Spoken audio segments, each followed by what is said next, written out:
guys are amazing carrying around all this equipment. Are you from up north too? Yep. Well, like KT area. Oh, yeah. That's not so much further away from us, but... Right. Okay. Okay, I'm going to read this. Good afternoon. Today is July 10th, right? Correct. 2014. My name is Christina Peterson. I'm conducting an oral history interview in Springfield, Illinois at the American Legion Convention with Kenneth Penn. Were you drafted or did you enlist in your service? I enlisted. You enlisted. And why was it important for you to enlist? I enlisted because I knew I was going to get drafted, and I figured if I'm going to go to Vietnam and get killed, I'm going to try and be an officer and I'll get killed making the big bucks, which at that time was $100 a month. So you served in Vietnam? Yes.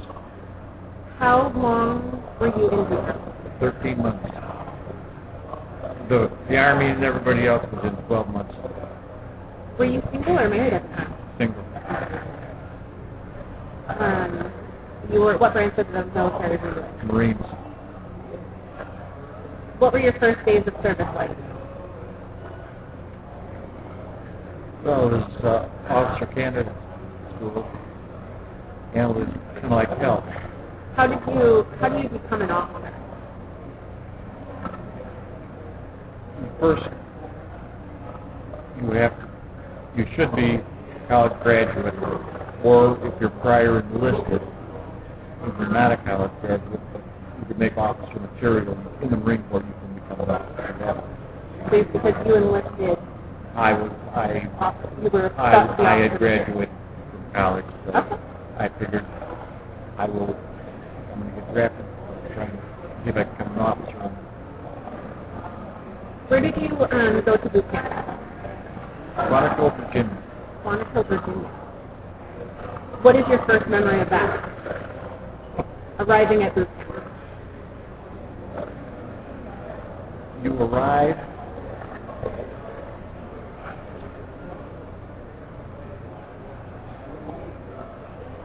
in the afternoon. You get lined. You get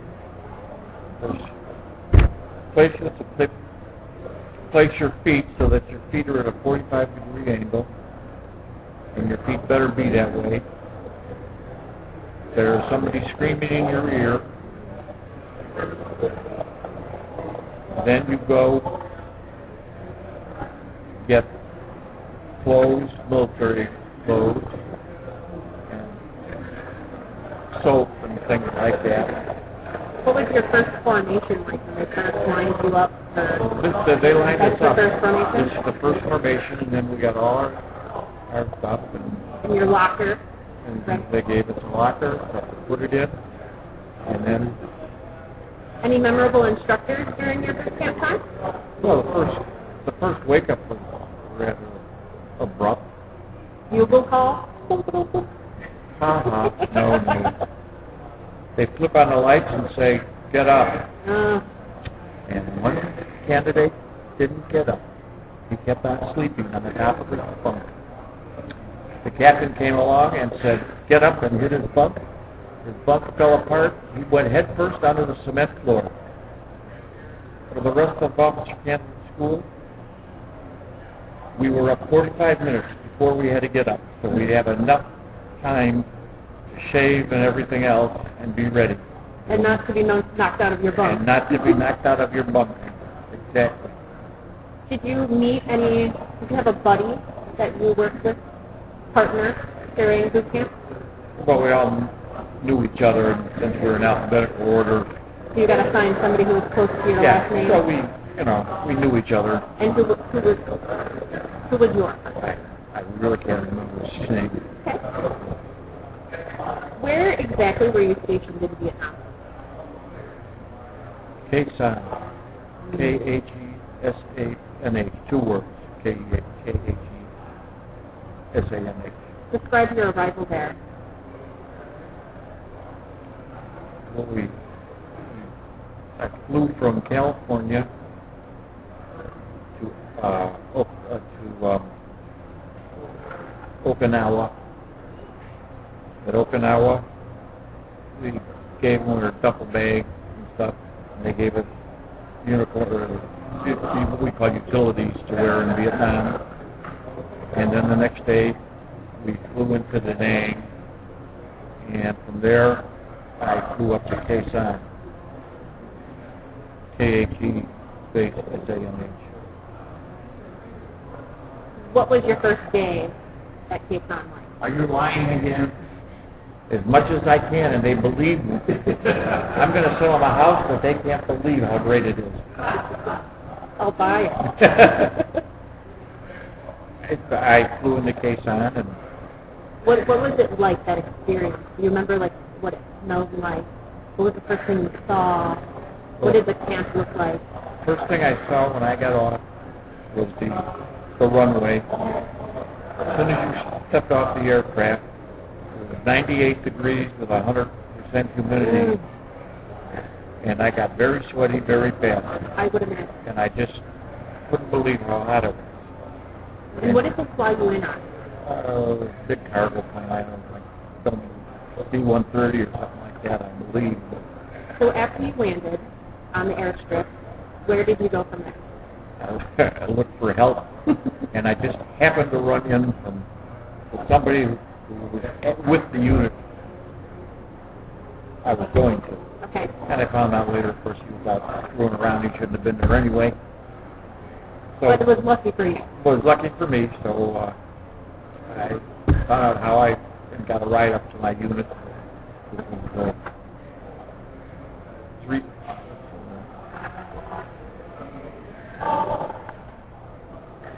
it was a 4.2-inch mortar battery, sometimes called a heavy mortar battery.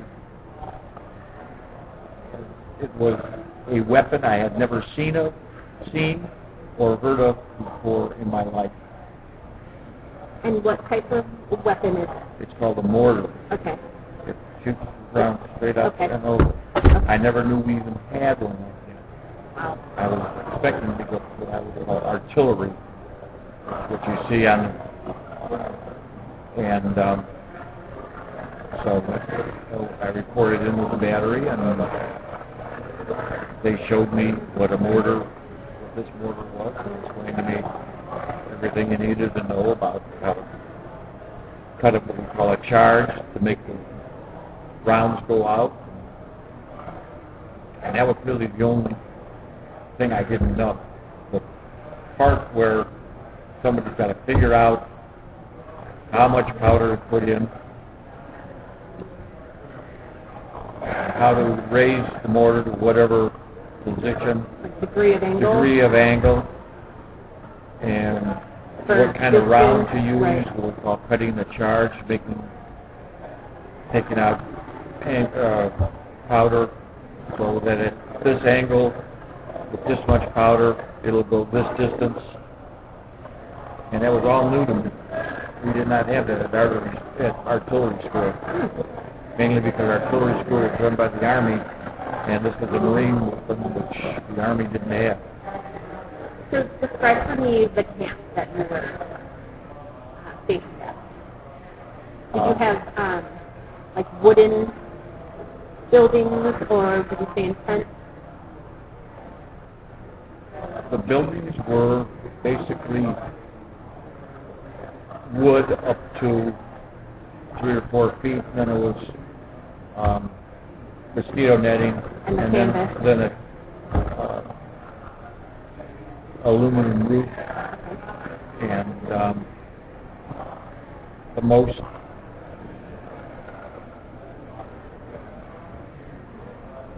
the ground was what we called red clay. It was very red, it was very hard, and it was very tough to dig in it, because centuries of volcanic ash through the centuries became red clay, and that's what it was my first time. I've got to admit, when I got there, the first few weeks, first couple of months were fine. Had 2 beers every night, had hot chow 3 times a day. Didn't hardly do much. And then after those 2 months, is that when you first saw action? Well, action saw us. Okay. I mean, one day in January, excuse me, the shit hit the fan. So describe to me what was occurring. They were firing at us with mortars. In the camp. They were landing in the camp. They were blowing things up right, left. Describe to me your feelings during that. What the hell am I doing here? That's a perfect feeling.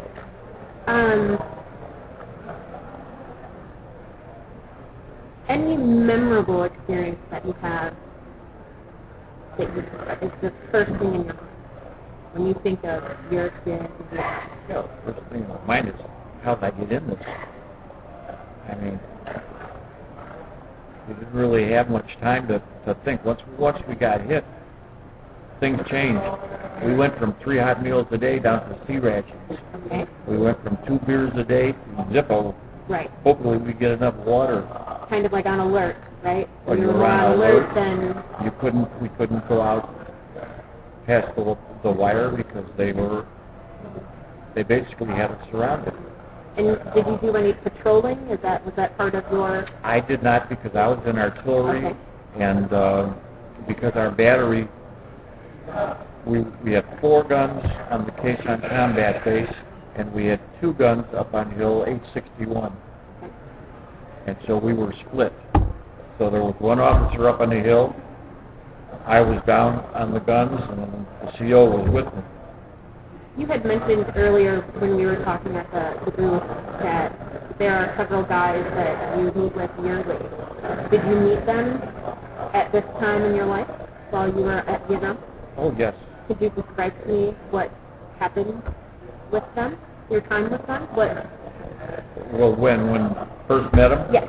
Well, when I first met him, they had to teach the young lieutenant everything about a weapon he had never seen before in his life. Okay.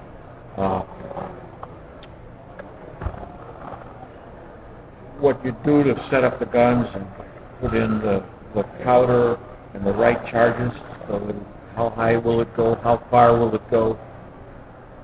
I had to learn that.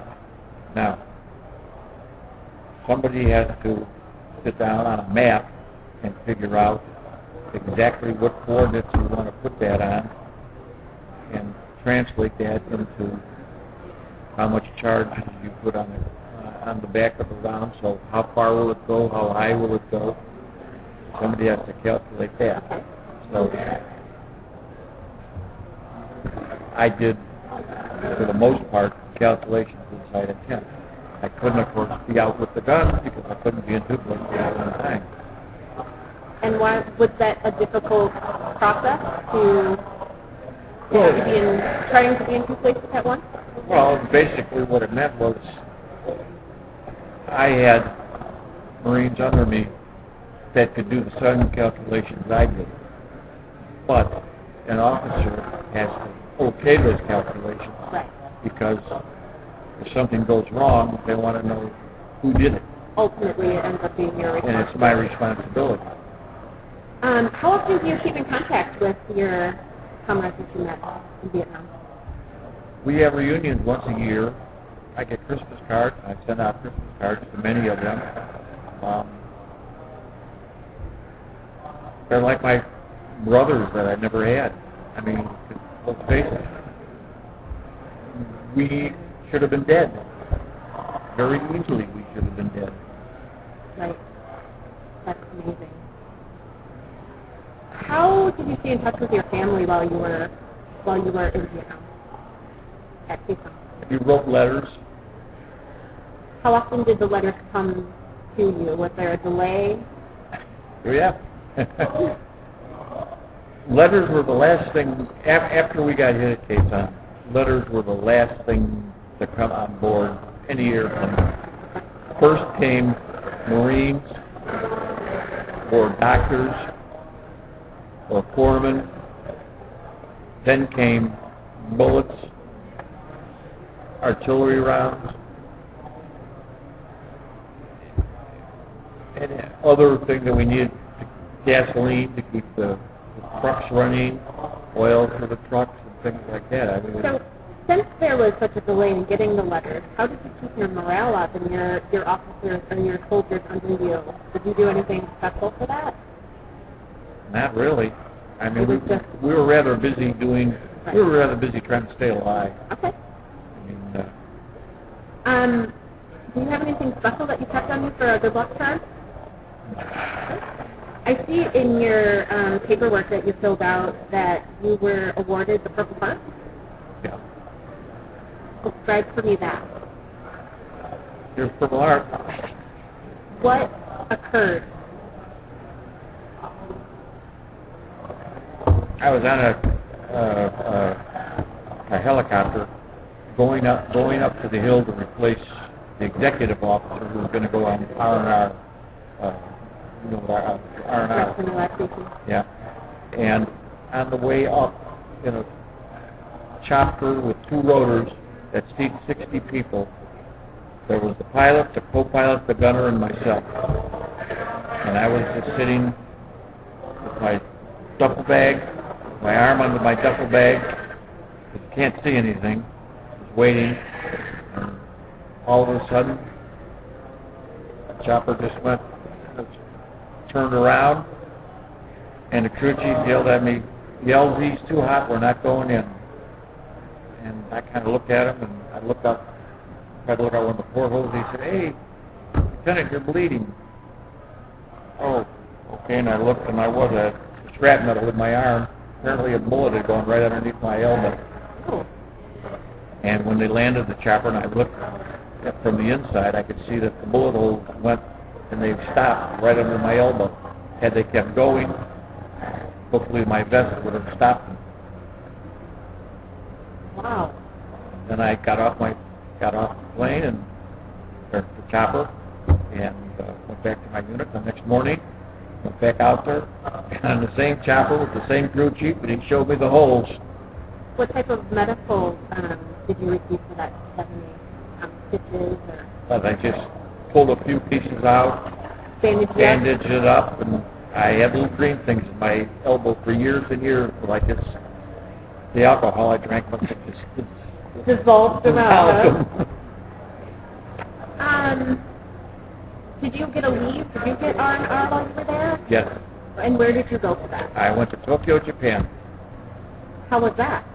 Outstanding. I took extra credit courses in college, and I studied the Far East, so I knew a lot of their culture, and I figured I'd go to Japan. How long did you stay? I stayed a week, landed in Tokyo.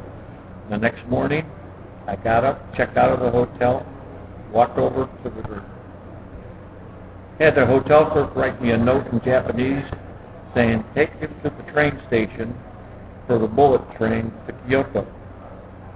So I got a cab, went to the train station, gave it to the ticket, exchanged the money, and got on what they call the bullet train from Tokyo to Kyoto. The bullet train goes about 100 miles an hour. So that travel time was? Less than an hour. Less than an hour, right? We went right by Mount Fuji, and we pulled into the train station at Kyoto, and if the door is here, there's a mark on the pavement. That's where the door is.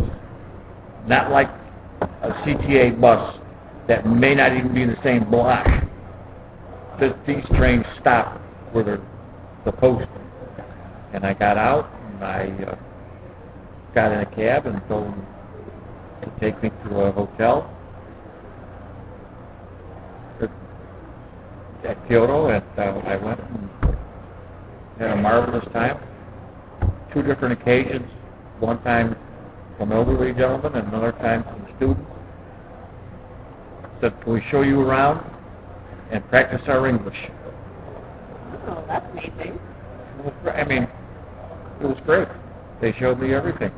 I had studied the Far East, so I knew what I wanted to see in Kyoto, and it was really nice. So it was very relaxing for you then? Oh, yeah. And then you had to get on a plane and return? Unfortunately. Do you remember any, funny events that may have occurred while you were in Vietnam? or at any time during your service? Sure. Particularly hilarious that you and your friends may still talk about today? Well, we're sitting outside our bunker eating, but we're right in front of the opening to our bunker. And we're just sitting there eating, and all of a sudden you hear boop, boop, and bang, bang, 4 people trying to go through a 2-foot wide doorway. And you're just, there are 4 people laying on each other saying, God, are we fools? What type of food was usually served? During the surplus time, what were your 3 meals usually? Yeah, didn't you say in the beginning, the first couple of months you had 3 meals or hot? Yeah, but once the siege started, we got... So then it was like a little pre-packaged. Sea rations. And what does that actually consist of? An unknown meat, Like spam? something like that, or something else. A fruit of some sort in cans. Okay. A little pack of 3 or 4 cigarettes. Okay. Salt, sugar, pepper. Tastiest thing probably was the spaghetti, but that was kind of hard to cook because you take the top off, you heat it from the bottom, and the spaghetti would start to go out like a volcano. So you had to beat it back in to get it warm. But the spaghetti was the best. But it was good. The spam meal wasn't your favorite. Yeah, we had. I won't mention what we called that. Oh, please do.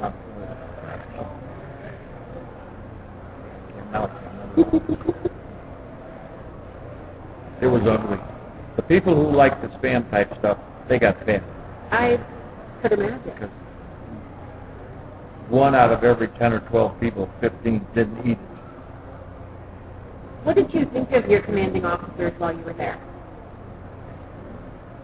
My first commanding officer was very good. He was prior enlisted, so he had a lot of experience in the floor. Now he was a captain, and he was very, very good. My next CO was like me.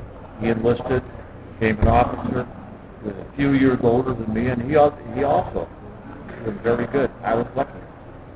I mean, and we were on a 4.2-inch mortar, which was something none of us ever learned at artillery school, mainly because the only artillery school was run by the Army, and they didn't have 4.2-inch mortars. So it was on-the-job training. It was on-the-job training, yeah. What type of stressors do you think what type of stress were you under? Besides just the regular... Besides trying to stay alive? Yeah, and, how did that feel? How did you cope with it? You just got used to it. You took it in stride. There was nothing you could do about it. There was no button to stop incoming. Right. There was only cover your head, hit the deck, and hope it doesn't land on your head or close enough for you to do serious injury. Tell me when you came home, when you were finally on your way back from here. After 13 months, you were there, right? What was that like? When you got those orders, what did that feel like? Well, I mean, we knew about when we were going to be out. I mean, we knew 13 months, somewhere in that 13th month, probably after 2 to 3 weeks into it, we would rotate home. It was just going to happen. We would go back to Okinawa. Hopefully we would be able to pick up our sea bag that we left there with clothes, and then we'd fly home from there. Does sea bag stand for civilian bag? No, just That's what you call it.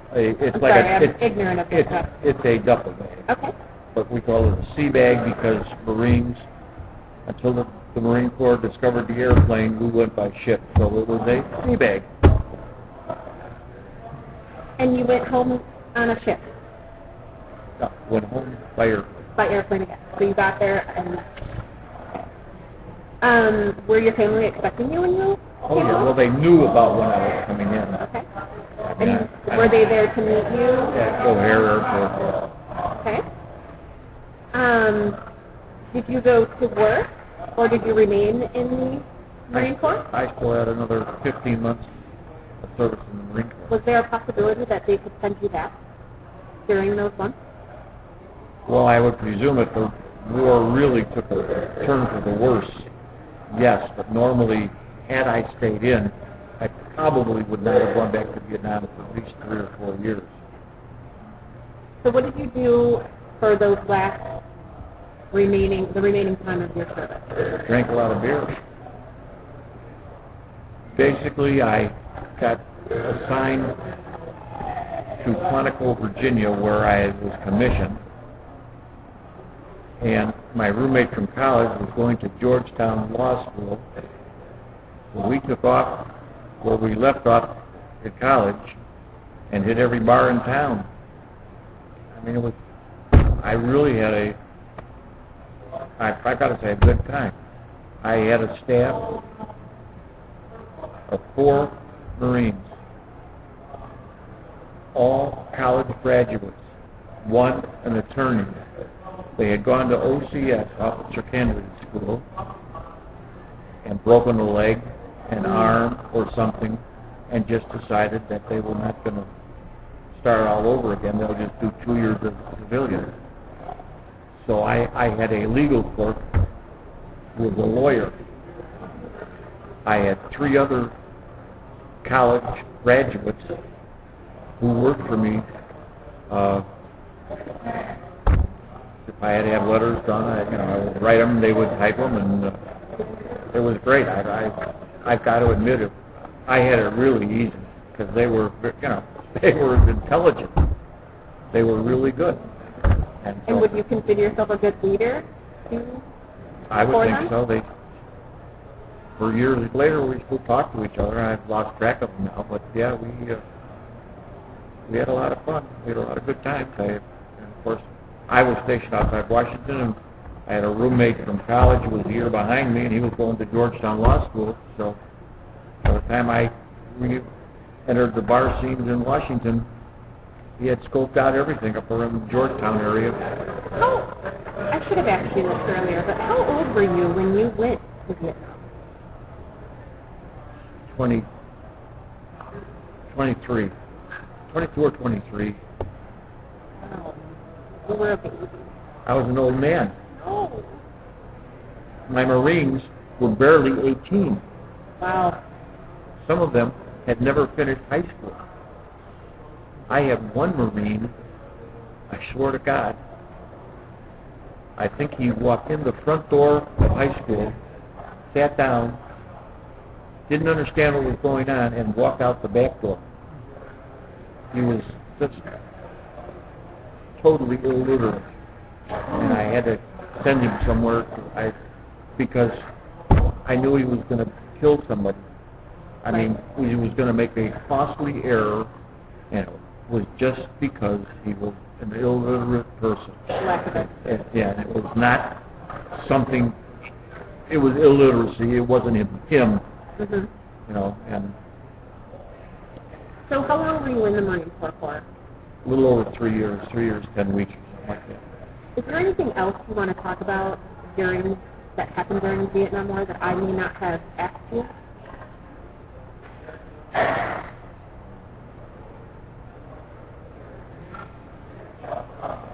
My experience was rather unique. I mean, I was at a specific battle caisson for over half of my tour, and a lot of Marines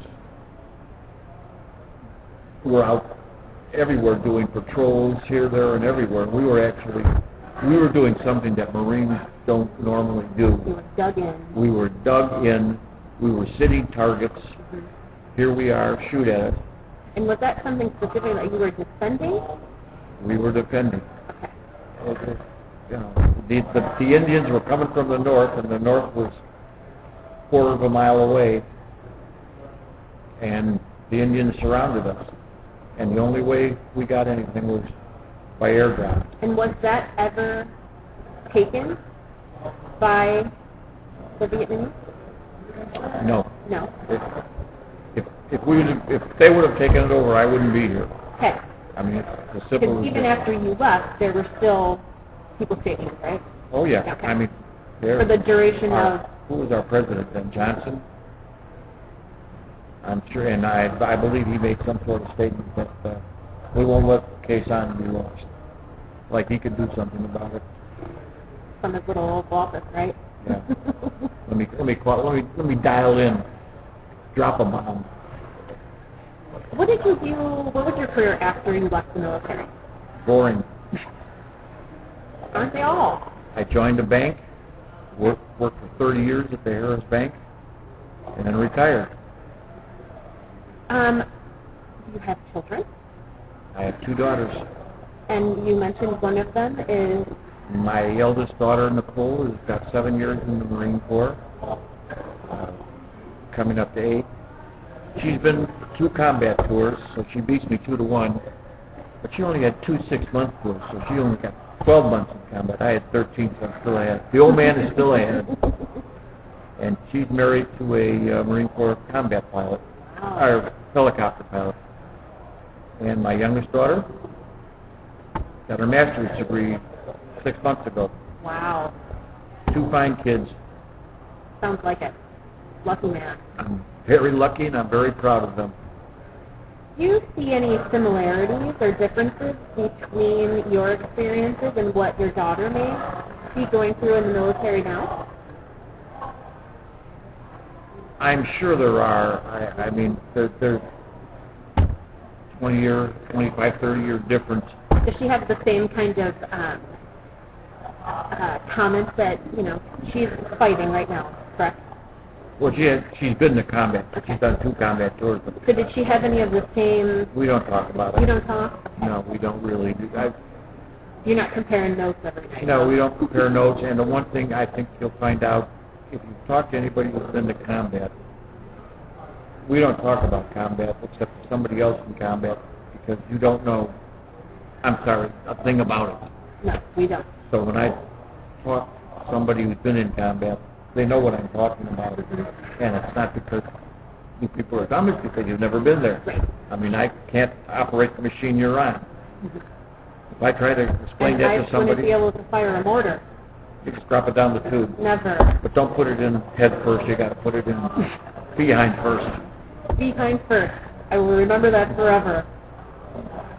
Did you get any education from the GI Bill after you were out? No, I was a college graduate. So you already had graduated? I had graduated college. I thought about law school, and then I said, nah, I don't think so. And I just went in. I just came back with the idea of getting a job, and I had job offers, and I took the one I thought would be the best. Stuck around for 30 years, and had a good career. Got to meet a lot of interesting people, a lot of rich people. In the banking world, I can imagine. When did you join the Veterans Association? Yeah. I didn't even think about joining any veterans organization, even though I had a VFW less than a mile from my house. I didn't want to talk about it. Okay.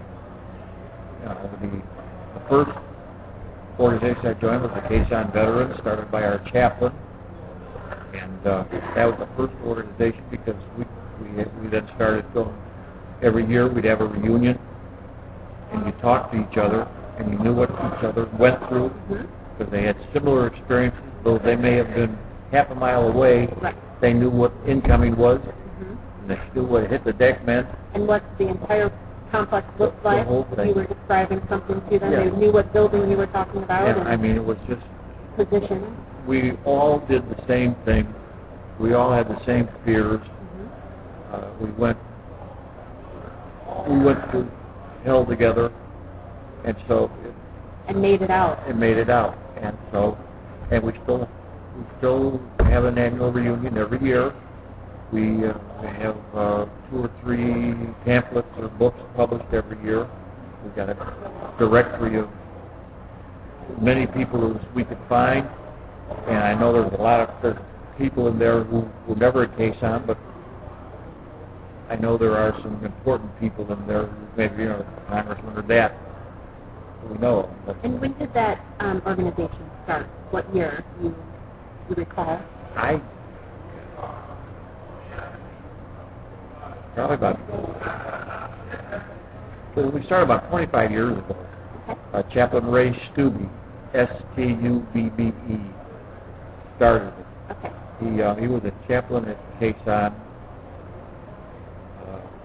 He has PTSD very bad, and he knew that all of us had PTSD very bad, and he knew the best thing to do was to get together with somebody who you didn't have to explain why you got up in the middle of the night, and tossed and turned all night. And so we started our organization, and we meet every year. And is that therapeutic for you? Oh, sure, because you're seeing people who understand your idiosyncrasies.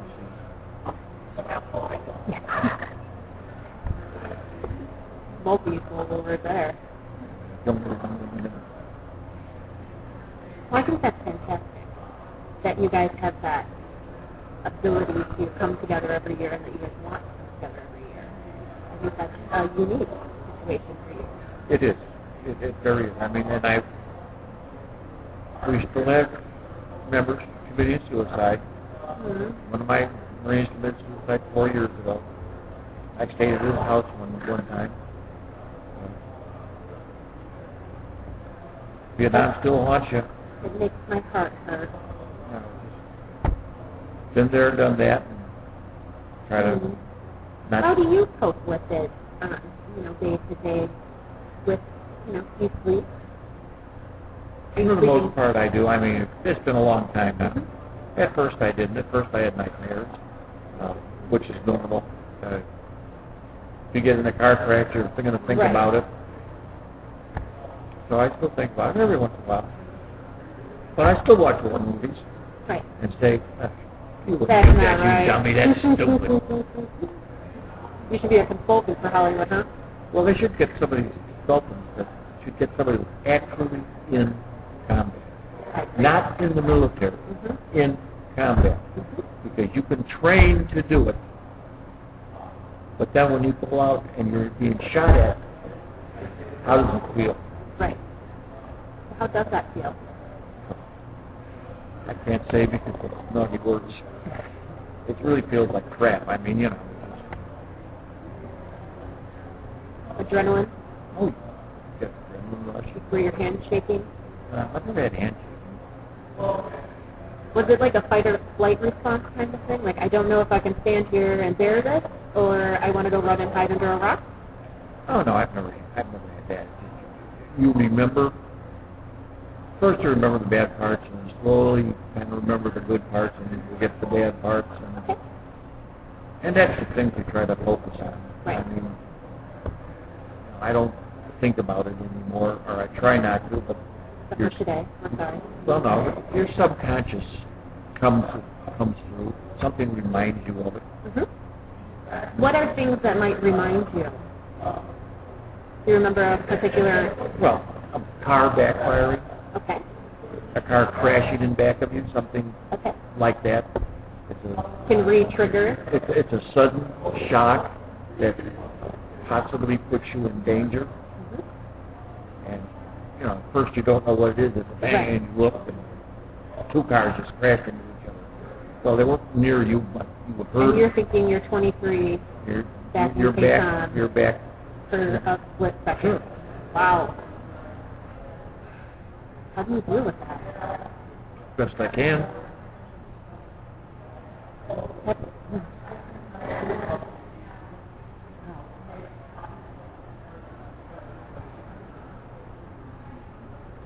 You still live in,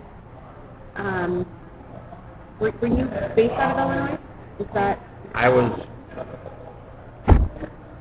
like, where did you enlist? You enlist in Illinois? in Chicago. In Chicago? Okay. I'm born and raised in Illinois. Okay. Right.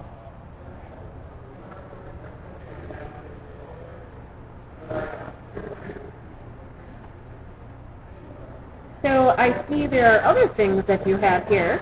Uh-oh. Could have read through this a little better. Combat action ribbon? Yeah, That's something they give you when you get shot at. Okay. That's the only reason? Yeah. You get shot at, you get a combat action ribbon. Okay. Presidential unit citation? 2? 2. The 26th Marines and all attached units such as mine that were at Quezon got a presidential unit citation. And was that a ceremony? Well, there was for the colonel and the president. Okay. For the rest of us, there was a thing on TV, and we got to wear a ribbon. Okay. And then the 3rd Marine Division, which we were part of, we were attached to the 3rd Marine Division, they got a presidential unit citation. So because we were part, we got a 2nd presidential unit citation. It just means that I was kind of in a nasty place. So you're fairly decorated then. Not really. Those sound pretty important to me. There are those who have stayed in longer and done just what I did or better. In my opinion, length doesn't make up for, what you accomplished. Life goes on. Hopefully for the better. Hopefully for the better. And it's seemingly for you. Yeah, I'm still ticking. So again, here we can come to the end here. Is there anything else that I didn't bring up? Because I'm completely ignorant, and I apologize. Yeah, I mean, Any comments that you have about your time? Your Well, I'm proud. opinions of the war? you could take both sides. Should we have done it? Should we have gotten out sooner? Should we have stayed longer? And should we have dropped the bomb? Who knows? But yeah, I unfortunately have not gone back to Vietnam. I'd love to, but I had 2 kids to raise, and so I never went back. But I would have loved to have gone back. I know a lot of my friends have gone back. Things now are almost normal for a country that is not caught up with civilization. Right. It's still a rice paddy culture. Right, kind of like a third world. And still. the communists will not let them get better. The rice farmers, that's all they know. The water buffalo is the thing they need because that helps them plow the field. And when they die, they've got an extra something for dinner. In your opinion, do you think that that country is better off because we went to war? I think they are. Okay. I mean, what do you want? Under a communist regime, they're never going to be better. Right. They're always going to be an 1800s civilization because the communists will not give them the power of education and what they can do to make themselves better. I mean, why would the communists do that? They'd be on a job. And lastly, if you didn't choose the military, what would you have chosen if things didn't happen in the way that they happened? Say Vietnam wasn't going on. You graduated college. What would you have done? Well, I got a job with Carson's out at the airport because they ran all the concession stands out there, and I got a job in their accounting department. And possibly I would have stayed with them if I didn't have to go in the military. And they took a chance on me that maybe I wouldn't have to go in the military, and it was fine. I had a good job. It was 2 miles from my house. Working for Carson's, I got an employee discount. I got free breakfast, free lunch, free break, and a big tummy. Well, that sounds wonderful. Well, the big tummy one that hindered getting in the Marines.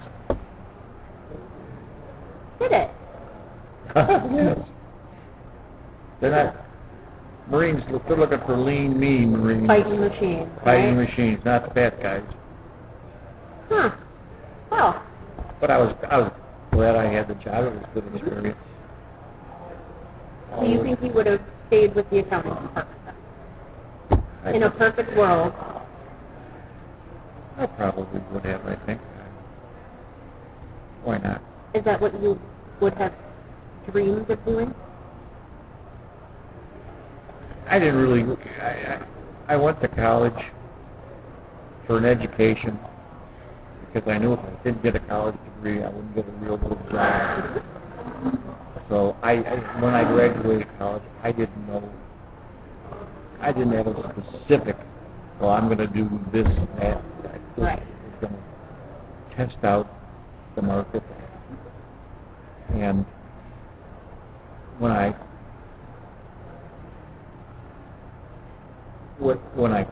got the job that I got, it was a good job. I got to do traveling to, because we had corporate accounts, departments. We had corporate accounts what I did. So I traveled.